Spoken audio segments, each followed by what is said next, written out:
함께 나누신 본문 말씀으로 사르밧으로 향한 엘리야라는 제목으로 함께 은혜 나누고자 합니다. 지난 시간 우리는 그릿 시냇가의 엘리야, 하나님만 바라보는 삶이라는 제목으로 말씀을 나누었습니다. 그래서 오늘은 지난 시간에 이어서 문제를 바라보지 않는 삶이라는 제목으로 말씀을 나누고자 합니다. 오늘 본문을 보면 처음 시작이 하나님의 말씀이 엘리야에게 임하시는 모습으로 나타나고 있는데, 그 명령은 일어나 시돈에 속한 사르밧이라고 하는 땅으로 가서 거기에 머물라라는 말씀이었습니다.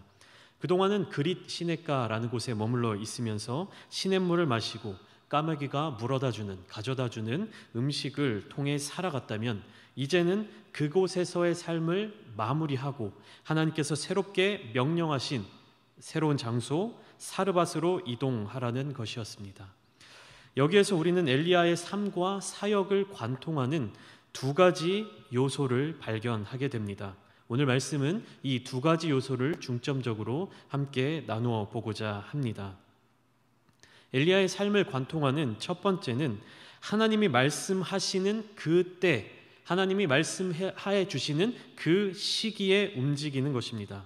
엘리야가 그릿 시냇가에 머물렀던 시간이, 그 기간이 얼마나 되었는지 성경에서는 나타나고 있지 않지만, 엘리야가 그곳에 머물러 있는 동안에, 그 기간 동안에 그릿 시냇가의 시냇물이 다 말라버렸다라는 사실을 우리는 성경을 통해서 알 수 있습니다. 지난 시간 함께 나누었던 열왕기상 17장 7절의 말씀은 이렇게 기록되어 있습니다. 제가 읽어드리겠습니다. 땅에 비가 내리지 아니하므로 얼마 후에 그 시내가 마르니라. 분명히 하나님께서는요, 열왕기상 17장 3절과 4절의 말씀을 통해서 엘리야에게 이르셨을 때 그릿 시냇가의 시냇물을 마시라고 명령을 하셨죠. 그리고 까마귀들로 하여금 너를 먹이겠다라고 말씀을 하셨는데, 그가 거기에 머물러 있는 동안에 시냇물이 다 말라버렸습니다. 그리고 까마귀들이 아침과 저녁으로 떡과 고기를 가지고 오기는 했지만, 이와 같은 일이 언제까지 반복이 될지, 언제까지 이 일들이 유지될지 확신할 수 없는 상황이었습니다. 하나님께서는 시냇가의 물을 마시라고 엘리야에게 말씀해 주셨지만, 얼마 지나지 않아 시냇가의 물이 다 말라버렸기 때문에 인간적인 마음으로는 까마귀들이 물어다 준 이 떡과 고기 또한 끊어질 수 있으리라는 생각을 할 수 있습니다. 하루하루 시간이 지나면 지날수록 엘리야가 보는 것은 무엇이었습니까? 점점 줄어가는 그릿 시냇가의 물이었습니다. 그것 외에는 그의 삶 속에서 변화되는 것이 없었습니다. 매일 아침 저녁으로 동일하게 까마귀가 음식을 날라주고 있었으며, 그곳에 왕래하던 사람이 없고, 또 여전히 그를 둘러싼 황량한 광야만이 그를 지켜볼 뿐이었습니다. 그의 삶 속에서 변해가는 것은요, 점점 말라가는, 사라져만 가는 그릿 시냇가의 시냇물 뿐이었습니다. 이러한 상황 속에서 엘리야의 마음은 어땠을까요? 하나님께서 가라 하셔서 왔고, 또 시냇물과 까마귀들로 하여금 먹이시겠다라고 약속을 하셨는데, 시냇물은 점점 말라가고 있는 이 상황 속에서 그가 할 수 있었던 최선의 선택지는 무엇이었을까요? 만약 여러분들이 이러한 상황에 처해져 있으시다면 여러분들은 어떤 선택을 하시겠습니까? 엘리야는 하나님께서 명령하실 때, 하나님께서 말씀해 주실 때, 그때 그 말씀대로 하나님의 말씀을 듣고 움직였습니다. 하나님의 말씀을 들은 이후에 행동했습니다. 우리가 성경을 통해서 확인할 수 있는 것은요, 엘리야는 하나님의 말씀에 귀를 기울이는 사람이었다라고 하는 사실이며, 그가 하나님의 말씀에 귀를 기울이며 살았던 이유는 그 스스로 하나님과의 관계에 있어서 언약의 백성, 언약의 왕으로 하나님을 모시고 인정하고 섬기며 살았기 때문입니다. 즉, 그는 하나님의 백성으로서의 삶을 그 스스로 정립하고 그 삶의 모든 것들을 초점을 맞추고 살아갔던 것입니다. 나의 삶의 왕 되신 하나님, 그리고 나의 삶의 주인 되신 하나님께서 나에게 어떠한 말씀을 주실지, 어디로 인도하실지 늘 그 음성에 귀를 기울이며 살아갔던 것입니다. 늘 하나님의 말씀이 언제 어떻게 임하실지 기다리고 있었고, 하나님께서 말씀하실 때 즉시 순종할 준비가 되어 있었던 것입니다. 2019년에 출간된 광야에서라는 책이 있습니다. 이 책을 통해서 저자인 존 비비어 목사님은 광야에 대해서 다음과 같이 정리했습니다. 정리된 내용을 제가 짤막하게 읽어드리겠습니다. 메마른 광야에는 자원이 부족하다. 따라서 광야는 우리가 원하는 것이 아니라 감정적으로 혹은 물리적으로 혹은 물질적으로 필요한 것을 얻는 곳이다. 하나님은 우리의 기본적인 필요를 채워주시겠다고 약속하셨다. 따라서 광야에서도 하나님은 일용할 양식을 주신다. 단 풍요를 기대해서는 곤란하다라고 이야기하고 있습니다. 여러분, 이 말이 여러분의 마음속에 와 닿으십니까? 이 말이 믿어지십니까? 메마른 광야는 기본적으로 모든 것이 다 부족한 장소입니다. 그렇기 때문에 광야는 우리가 원하는 것을 얻는 곳이 아니라 우리에게 필요한 것을 얻는 곳이어야 합니다.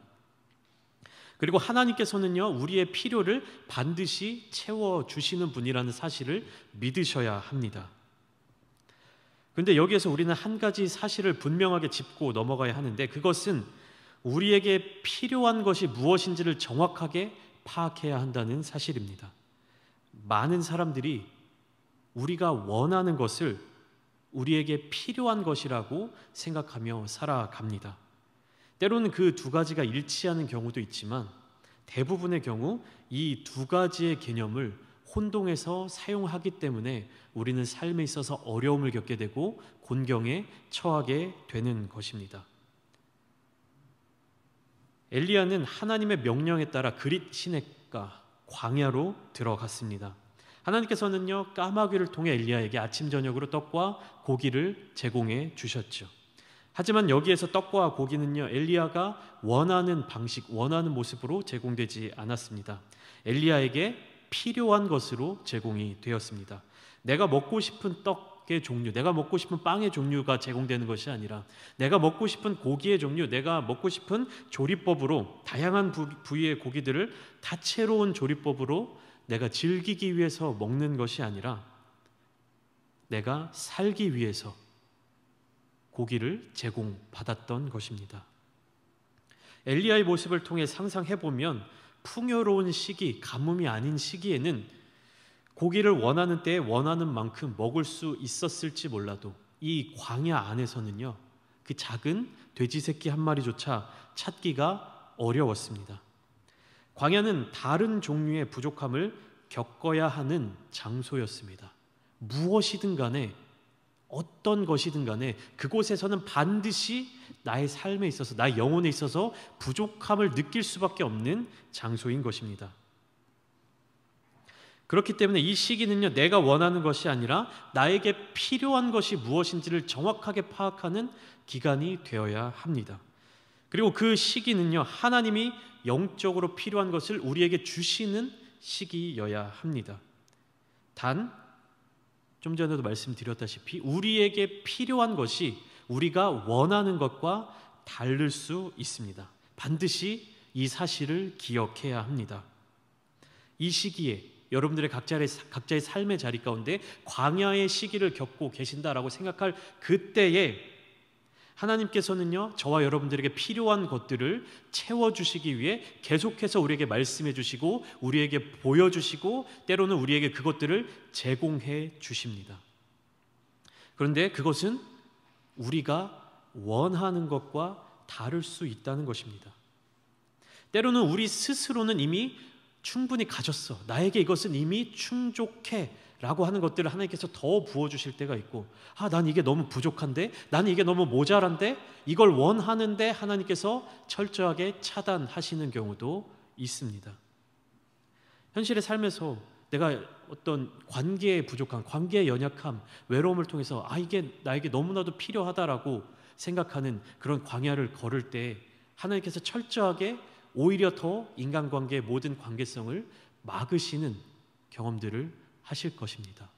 우리가 원하는 것, 우리가 생각할 때 나에게 필요한 것, 나에게 부족한 것이 하나님의 시각에, 하나님의 생각에, 하나님의 계획에 부족한 것인지를 철저하게 바라봐야 한다라는 것입니다. 광야의 목적은요, 우리를 정결하게, 즉 성결하게 만들며 우리를 영적으로 더욱 성장시키는 데 그 목적이 있습니다. 그렇기 때문에 광야에서 우리가 집중적으로 추구해야 할 것은요, 하나님의 공급하심이나 하나님께서 우리에게 무엇을 주실 수 있는지에 집중하는 것이 아니라 하나님의 마음이 어떠한지, 하나님의 생각이 어떠하신지, 하나님의 그 계획하심이 나에게 어떻게 적용되고 있는지 여기에 집중하셔야 합니다. 광야의 삶을 통하여서 이 사실을 깨달을 때, 하나님의 마음을 알게 될 때 우리의 삶 가운데 다시 풍성한 시기가 찾아와도 우리에게 풍요를 주시고 우리가 가질 수 있는 모든 것들을 허락하시는 분이 바로 하나님이시다라고 하는 사실을 잊지 않을 수 있고, 우리에게 주어진 그 풍요로움에 집중하는 것이 아니라 그것을 허락하신 하나님과의 관계에 계속해서 집중할 수 있는 것입니다. 하나님은 우리에게 주신 그 약속을 기억할 수 있는 것입니다. 오늘 말씀을 통해 여러분들에게도 이와 같은 하나님의 놀라운 회복의 은혜가 임하시기를 축복합니다. 자, 그렇다면 잠시 출애굽한 이스라엘 백성들의 모습을 우리 함께 살펴보고자 합니다. 출애굽한 이스라엘 백성들은요, 그들의 삶에 있어서, 광야에서의 삶에 있어서 원함과 어떤 필요함의 영역을 가장 강하게 경험한 세대였습니다. 출애굽하여 포로 생활에서 해방을 맞은 이스라엘 백성들이 홍해를 건너자마자 경험한 일, 가장 먼저 경험한 일과 그 일에 대한 반응이 무엇이었습니까? 그들이 가장 먼저 겪은 일은요, 수르 광야를 사흘 동안 걸으면서 물 한 방울 마시지 못해서 마라에 쓴 물을 대하여 만나서 그 쓴물을 먹지 못한 그 상황이었습니다. 그때 이스라엘 백성들이 보인 반응은 성경에서 이렇게 기록되어 있습니다. 그들이 원망하였다라고 기록되어 있습니다. 메마른 사막의 길, 광야의 길을 사흘 동안 걸었을 때 이스라엘 백성들에게 필요한 것은 무엇이었을까요? 그리고 그들이 원하는 것은 무엇이었을까요? 그 순간 그들에게 가장 필요했던 것은 무엇이었습니까? 목마름, 갈증을 해결할 물이 가장 필요했을까요? 아닙니다. 그들에게 필요한 것은 고난을 만났을 때 이겨낼 수 있는 믿음이었습니다. 하나님께서는 이스라엘 백성들에게 그들을 위한 법도와 율례를 만들어 주셔서 그들의 믿음을 계속해서 확인하시고 시험하셨습니다. 그런데 광야의 목마름을 마주쳤을 때 사흘간 물을 마시지 못하고 그 뜨거운 햇빛 아래 고통을 받던 이스라엘 백성들이 먼저 구한 것, 그들이 필요로 느낀 것은 그들에게 정말로 필요한 것이 아니라 그들이 원하는 것이었습니다.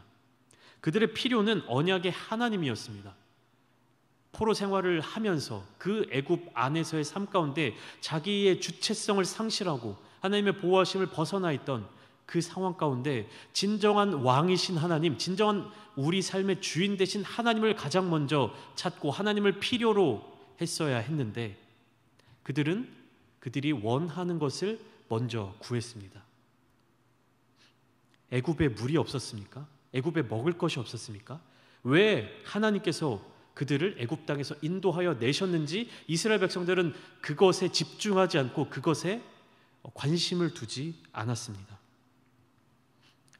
언약의 하나님을 구하지 않고 하나님을 향한 믿음을 구하지 않고 오직 지금 나에게 주어진 이 갈증, 이 목마름을 해결할 물을 원했습니다. 그리고 마라에 쓴 물을 만나게 된 후에는 모세와 하나님을 원망하였죠. 안타깝게도 이스라엘 백성들의 이러한 모습은 40년이라는 기간을 다 채울 때까지 조금도 나아지지 않았습니다. 출애굽기 15장에서 마라에 쓴 물이 단물로 바뀌게 되는 기적을 경험했던 이스라엘 백성들이 출애굽기 16장에서 경험한 일은 무엇이었습니까? 우리 출애굽기 16장 2절과 3절 말씀을 잠시 함께 보시겠습니다. 함께 읽겠습니다. 시작. 이스라엘 자손 온 회중이 그 광야에서 모세와 아론을 원망하여 이스라엘 자손이 그들에게 이르되 우리가 애굽 땅에서 고기 가마 곁에 앉아 있던 때와 떡을 배불리 먹던 때에 여호와의 손에 죽었더라면 좋았을 것을 너희가 이 광야로 우리를 인도해 내어 이 온 회중이 줄여 죽게 하는도다.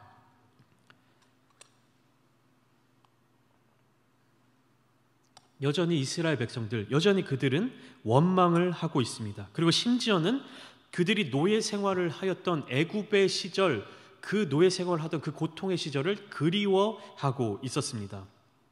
자신들을 포로된 삶에서 해방시켜 주신 하나님께 감사하고 하나님께 영광을 돌리는 것이 아니라 차라리 이곳에 나오느니 죽는 것이 더 낫겠다라고 원망 가득한 말들을 내뱉고 있는 것입니다.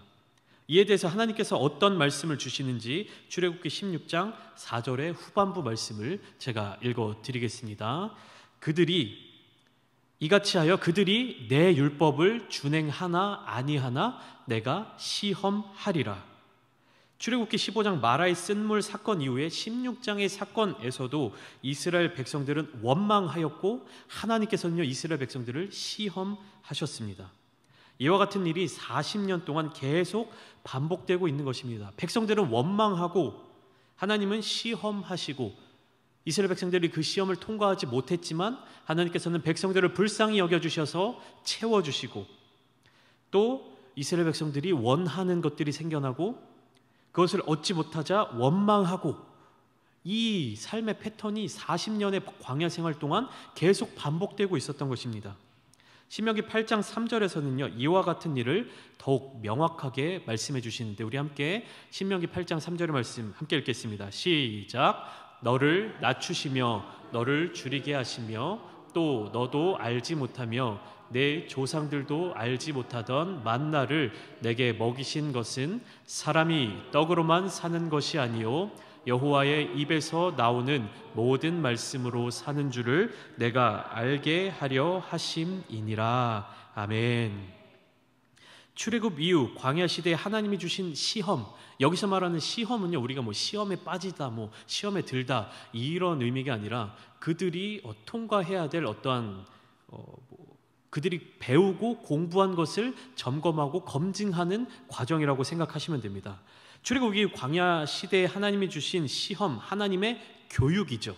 이 교육이 계속해서 가르쳐주고 있는 바는 이스라엘 백성들이 하나님이 인도하실 가나안 땅에 들어갔을 때 그리고 그곳에 풍족한 것을 누리게 되었을 때 그들이 지금 누리지 못했고 과거에 노예 생활할 때 겪지 못하고 경험하지 못했던 그 풍요로움을 그들이 취하게 될 때에 그들 스스로 높아지고 교만해지고 자기의 힘으로 자기의 능력으로 자기의 노력으로 이것을 이루었다라고 말을 하지 못하도록 그들이 겸손하도록 하나님과 계속해서 관계를 맺어갈 수 있도록 겸손하게끔 하나님과의 관계를 더욱 붙잡도록 하기 위한 그러한 과정들이었던 것입니다.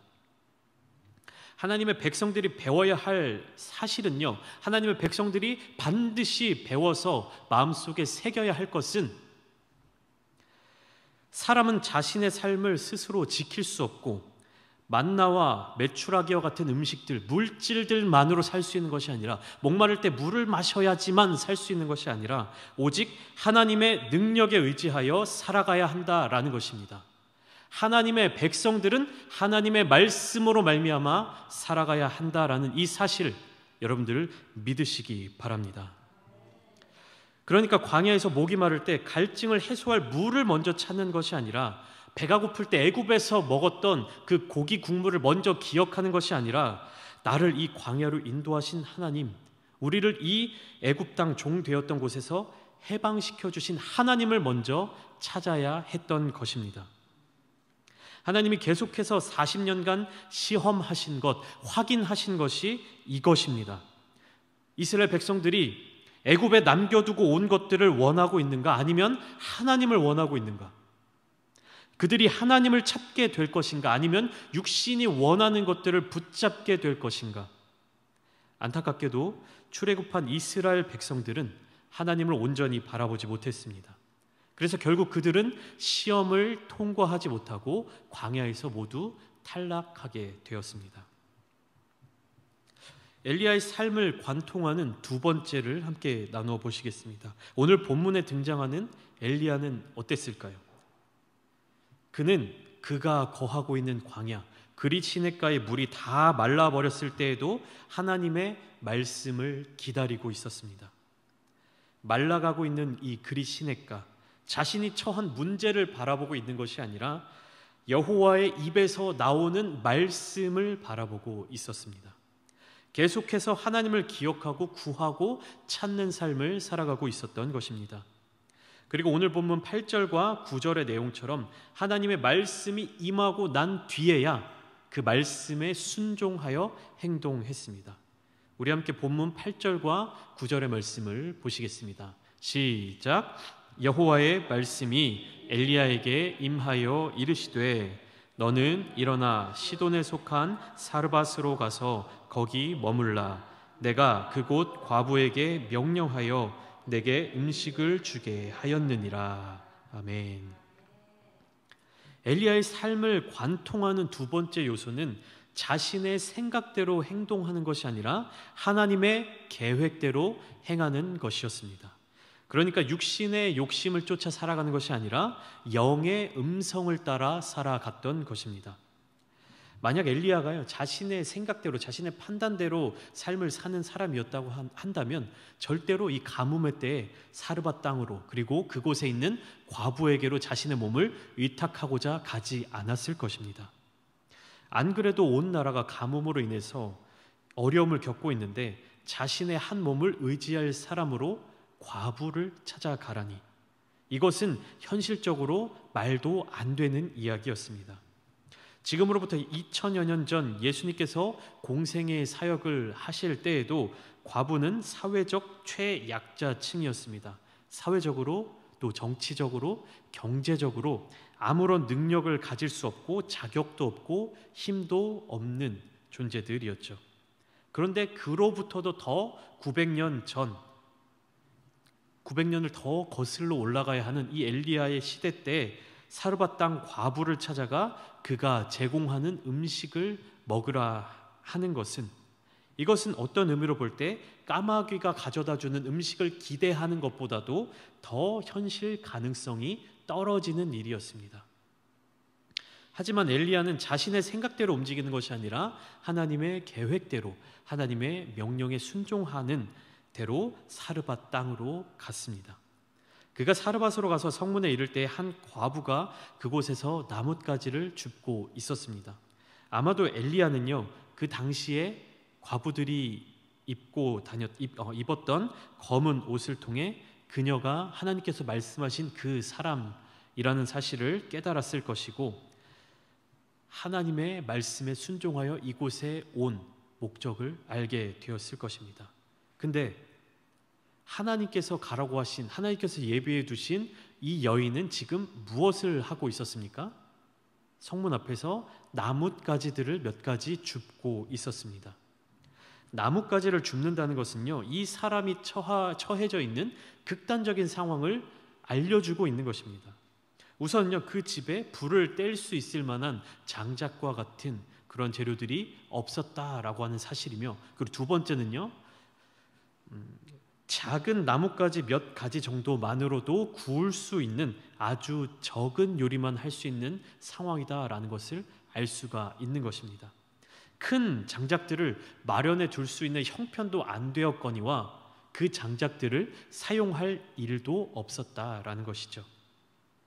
그러나 그 여인의 현실이 어떠하든지 간에 엘리야는 하나님의 명령에 순종하여 이곳까지 왔으며 그녀에게 자기가 먹을 떡 한 조각을 만들어 오라고 부탁하고 있습니다. 가난하고 소외된 자로 이제는 더 이상 먹을 양식이 없어서 자기 아들과 함께 떡 한 조각을 구워 먹고 이제는 굶어 죽게 생겼다라고 한탄하는 이 여인에게 도움을 주지는 못할 망정 오히려 그 남은 음식을 마지막으로 나를 위하여 대접하라 라고 하는 말을 하기는 쉽지 않았을 것입니다. 그렇지만 엘리야는 하나님의 말씀을 의지하여 그 여인에게 떡을 자신에게 먼저 주도록 요청했습니다. 엘리야가 순종하고 또한 여인이 순종했을 때 놀라운 하나님의 역사가 그들의 삶 가운데 임하셨습니다. 사랑하는 서울제일교회 성도 여러분, 저와 여러분들의 삶 가운데 수많은 필요한 것들과 또 원하는 것들이 있을 것입니다. 지금까지도 그러하였고 앞으로도 우리는 계속해서 이러한 선택 속에서 살아갈 것입니다. 나에게 필요한 것, 그리고 내가 원하는 것. 어쩌면 이 예배에 참여하시는 분들 중에서도 영혼의 필요함, 영혼의 갈급함으로 말미암아 이 자리에 나오신 분들도 있을 것이고, 혹은 내가 원하는 바를 이루기 위해, 원하는 것을 얻기 위해 나오신 분들도 있을 것입니다. 때로는 이 두 가지가 제대로 구분되지 않아 힘들게 느껴질 때도 있을 것입니다. 겉으로 볼 때에는 동일해 보이나 본질적으로는 큰 차이가 있을 수 있는 한 가지 질문을 여러분들께 드려보겠습니다. 제가, 여러분들이 구하고 찾는 하나님께서 능력이 크신 분이십니까? 아니면 하나님께서 크신 능력을 갖고 계시기 때문에 우리가 그분을 찾고 구하고 있는 것입니까?